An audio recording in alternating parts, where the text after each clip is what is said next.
citywide has straddled the 1,500 a year mark for the past 8 years. 9 years into Bloomberg's tenure, it remains difficult to discern what effect his administration's gun control efforts have had. End quote. Thank you, New York Times. Fast forward to this week. Yahoo News. New York sees surge in gun violence. It has not abated. Mayor Bloomberg is the leader of Mayors Against Guns and is trying to institute gun control nationwide, but it seems he cannot even deal with his own city. He attempts to sell his, what I call, failure recipe as a diversion from his own problems, and just like Biden, he doesn't know what he's talking about. Concluding, I think one of the problems is that many in government and media don't know much about using guns for self-defense, and many aren't particularly keen to learn. It's easier to be spoon-fed quotes and false science by anti-gun lobbyists and politicians than to be a real fact checker. That gets people killed. Is that a responsible standard for media to follow? So you folks in the media, I challenge you to add another level of professionalism to your resume and actually learn about guns. Talk to responsible, law-abiding gun owners. There's many in this room today. And if you're going to report about guns, a safety course would certainly be significant and helpful. The gun haters and some writers that will go shooting usually end up saying, gee, that was neat. When can we do it again? I say, you can be armed if you want to, but be trained in case you need to be. I think it's also important to understand the freedom component to this discussion. If the government can control what or how many guns and ammo we can have just to protect our life, which is our constitutional right, then it will find ways to control all that free market, unlimited, not yet rationed supply of ink and paper for the press. The American tyranny is being ushered in with a smile. I call it a gentle tyranny, but I feel the pain. The public is told pick one, for security, for motherhood, for the children, or for the planet, or any other false phrase of the day, and that it's good for us.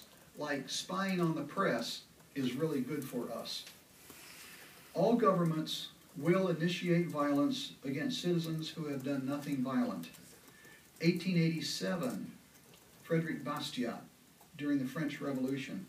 Or as they say in New Hampshire, government is the violent monopoly. How many times have we seen that in history? Violations of all 5 elements of the First Amendment are already happening.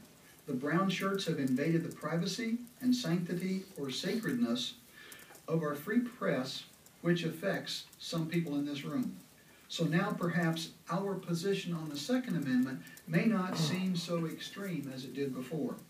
The Founding Fathers wrote the elements of the First Amendment at the top of our Bill of Rights. Here's my Constitution, and Amendment number 1 is the First Amendment pertaining to free press. They put it up there to show its importance, the importance of the press for a just and free society. The pen is mightier than the sword, but right now I think the press is in more danger than the Second Amendment. We can fight back very effectively if we ever had to. Founding Fathers did not write, did not list the right to keep and bear arms way down at the bottom of the list. If you'll notice, in my opinion, is it the second position on the list, so that it is there to protect the elements of the First Amendment. A truly free press, an honest press, will protect the rest of that Bill of Rights. All press professionals and First Amendment advocates truly need to become Second Amendment advocates to merely survive against encroaching tyranny, to team up and reinstill and protect the Bill of Rights. The First Amendment, a war on the First Amendment is truly a war on the Second Amendment, and vice versa. I appreciate being able to read 6 newspapers every morning and 7 on Friday. What the press does on a daily basis for the sake of freedom is the most important task of all. I'm concerned that the new harassment of journalists is merely the camel's nose under the tent. So I hope we can move forward together, not only to protect both of them, but to assure that newsworthy events associated with firearms and their use are given fair coverage by the media.